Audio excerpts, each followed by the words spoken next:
खोल दे मेरे पंख, खोल दे मेरे पंख, कहता है परिंदा, अभी उड़ान बाकी है।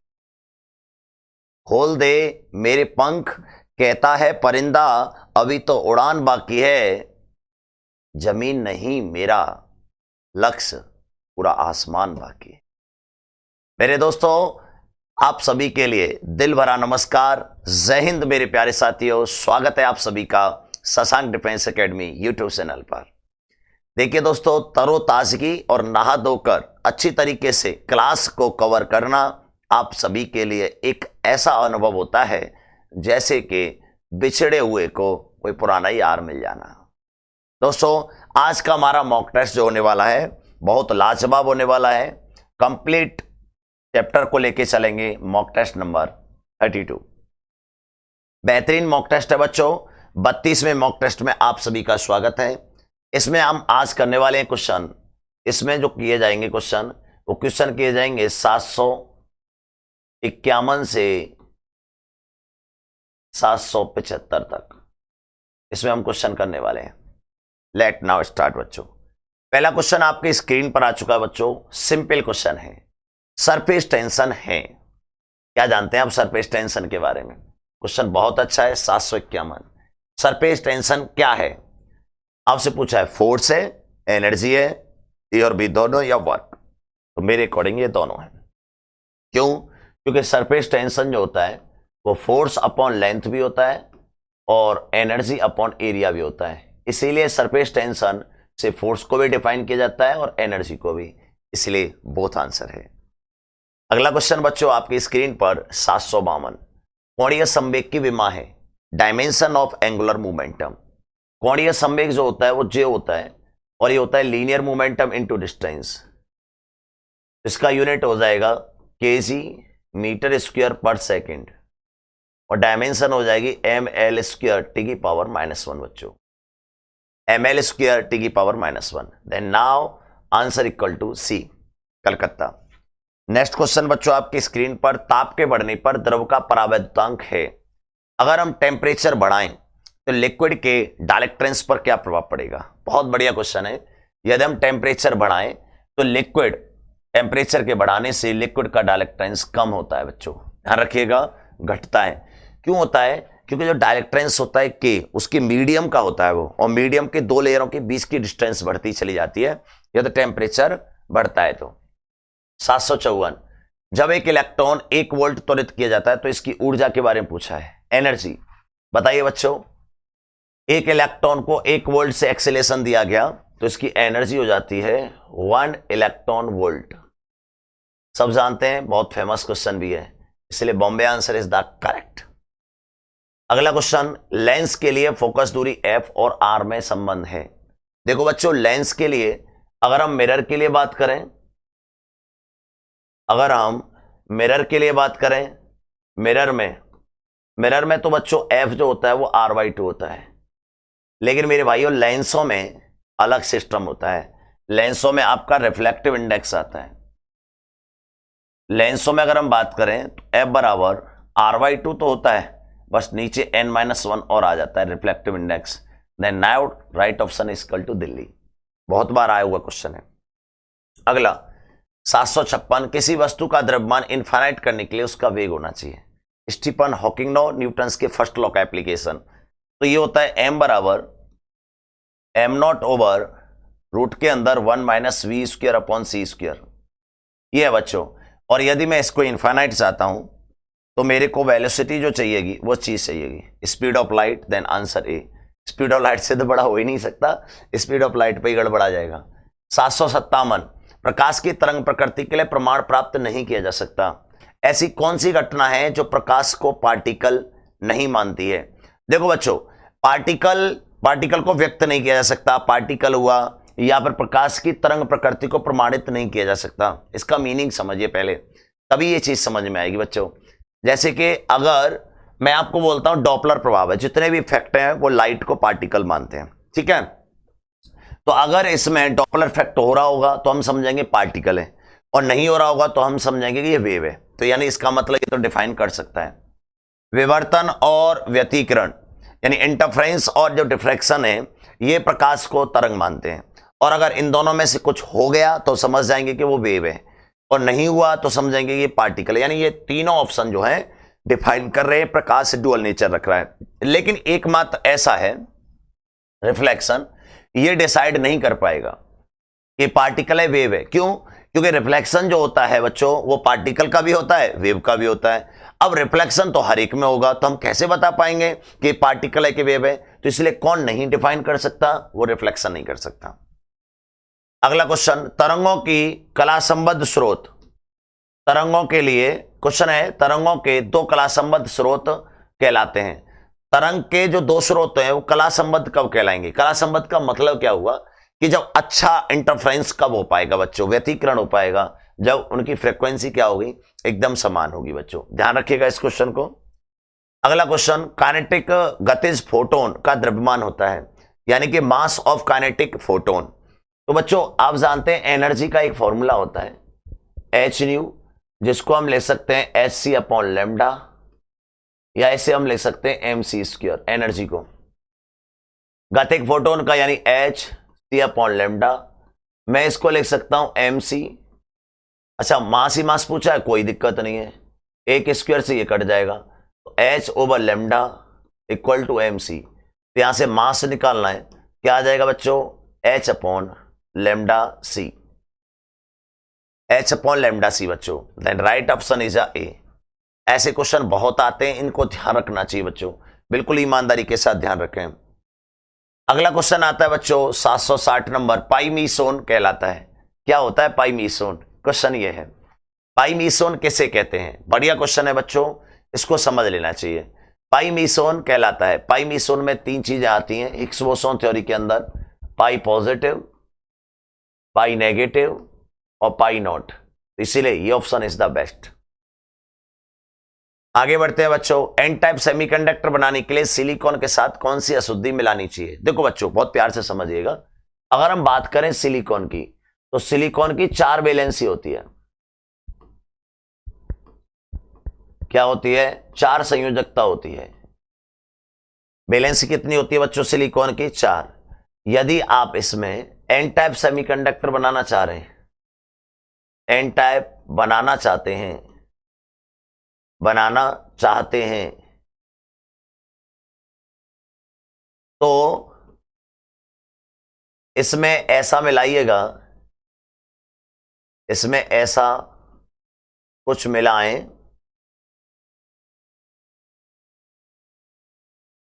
कि इलेक्ट्रॉन बच जाए, इलेक्ट्रॉन बच जाए। इलेक्ट्रॉन बच जाए इसका मतलब इसमें 4 संयोजकता, इसमें 4 खाली स्थान है, तो यानी कि 5 संयोजकता वाला अवयव मिलाना पड़ेगा। 5 संयोजी यानी इलेक्ट्रॉन वाला मिलाना पड़ेगा, क्योंकि अगर मैं 5 संयोजी वाला मिलाऊंगा तो ऑटोमेटिक एक इलेक्ट्रॉन बच जाएगा। तो 5 संयोजी वाले होता है आर्सेनिक। जैसे कि अगर मैं इसके साथ मिलाया, सिलिकॉन के साथ में मिलाया, सिलिकॉन के 1 2 3 4 वैलेंसी है, मैंने अगर आर्सेनिक को मिलाया, आर्सेनिक का 1 2 3 4 और 1 और बच जाएगा, तो ये इसके साथ ऐसे मिल जाएगा, ऐसे सब मिल जाएगा, लेकिन 1 बच जाएगा इलेक्ट्रॉन, और जब 1 इलेक्ट्रॉन बच जाएगा तो क्या बन जाएगा? N type semiconductor. अब इसकी एक ट्रिक होती है, याद रखिएगा,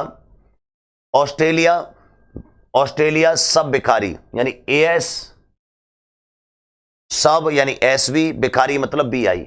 अगर आप ऐसा मिलाओगे ऑस्ट्रेलिया सब बिखारी, तो अगर आप इन तीनों में से कोई सी मिला दोगे तो आपके लिए एन टाइप सेमीकंडक्टर बनेगा। ठीक है, और भारतीय ऑल गंजे इंडियन तेल लगाएंगे, इससे बनता है P type semiconductor.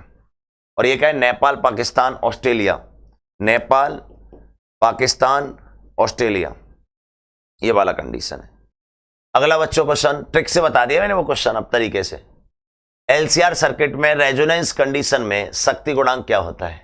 Resonance condition में एलसीआर सर्किट में वैसे शक्ति गुणांक जो होता है cos फाई, वो होता है बच्चों R अपॉन जेड, और जेड की जो वैल्यू आती है वो आती है under root R square plus XL minus XC का होल स्क्वायर। लेकिन रेजोनेंस की कंडीशन में एक्सएल बराबर एक्सी होता है बच्चों, पढ़ा होगा आपने। तो हम यहां से लिख देंगे तो ये आ जाएगा अंडर रूट के अंदर आर स्क्वायर प्लस 0 तो बोले तो आर, तो जेड का मान क्या आ गया, आर आ गया।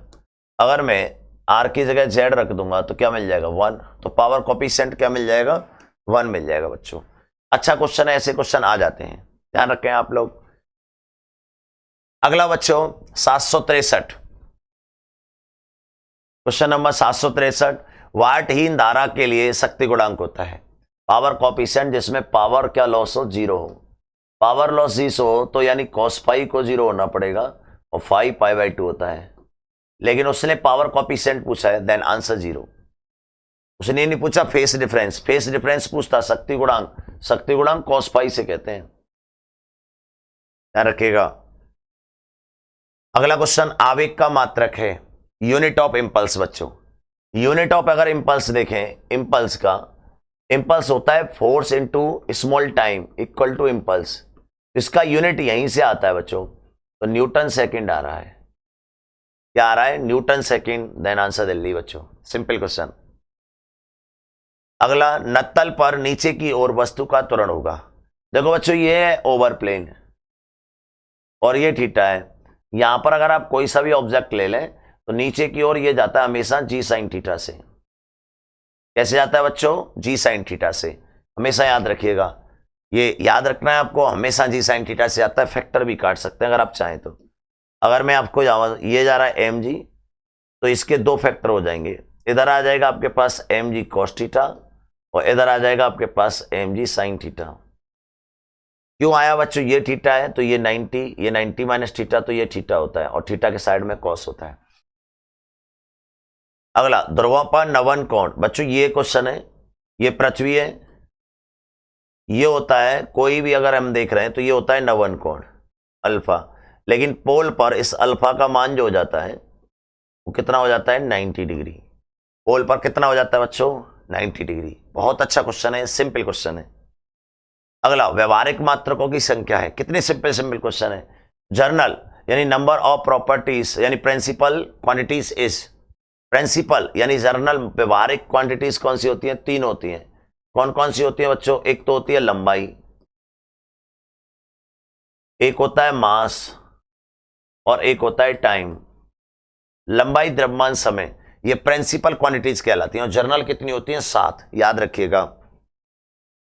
अगला क्वेश्चन बच्चों 768 बच्चों, 2 समान सदिशों का परिमाण उन्हीं के समान हो तो उनके बीच का कोण होगा।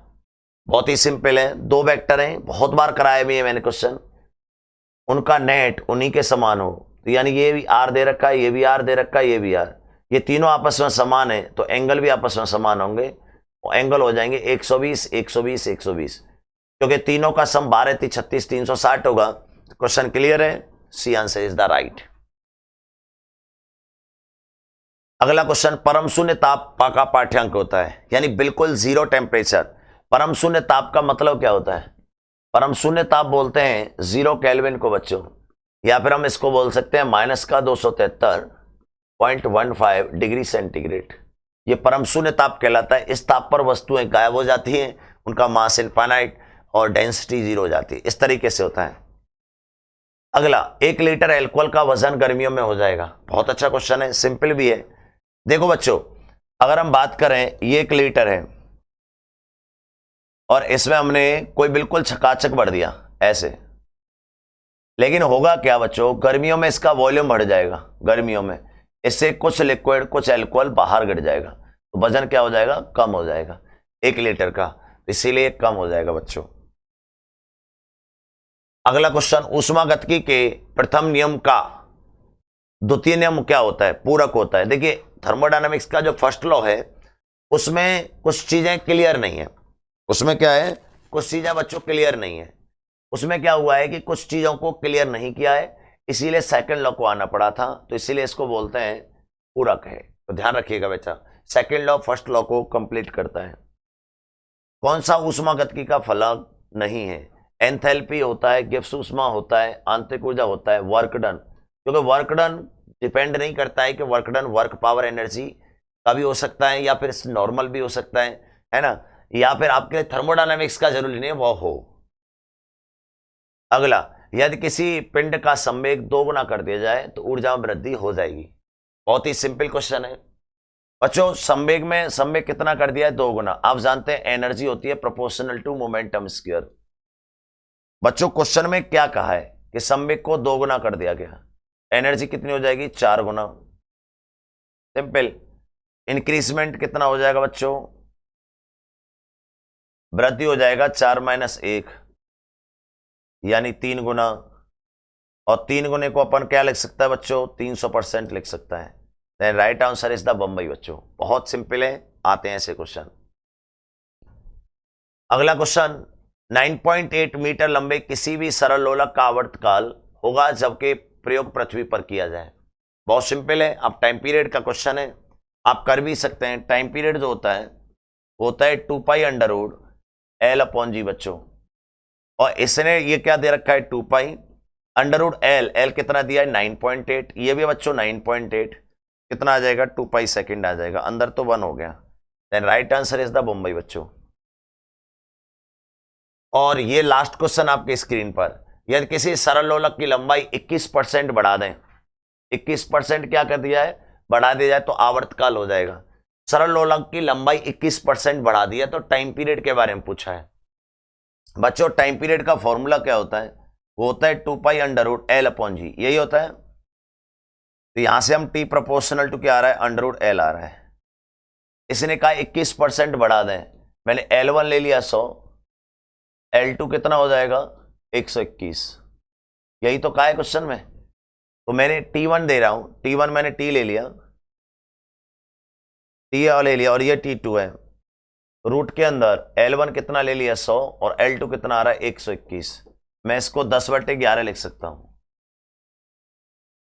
बात आई समझ में? तो मैं अगर T2 को निकालना चाहूं तो T2 आ जाएगा 11/10 गुणा T1। चेक कर लो यहां से कैलकुलेशन, पलटा मार देना। ठीक है बच्चों।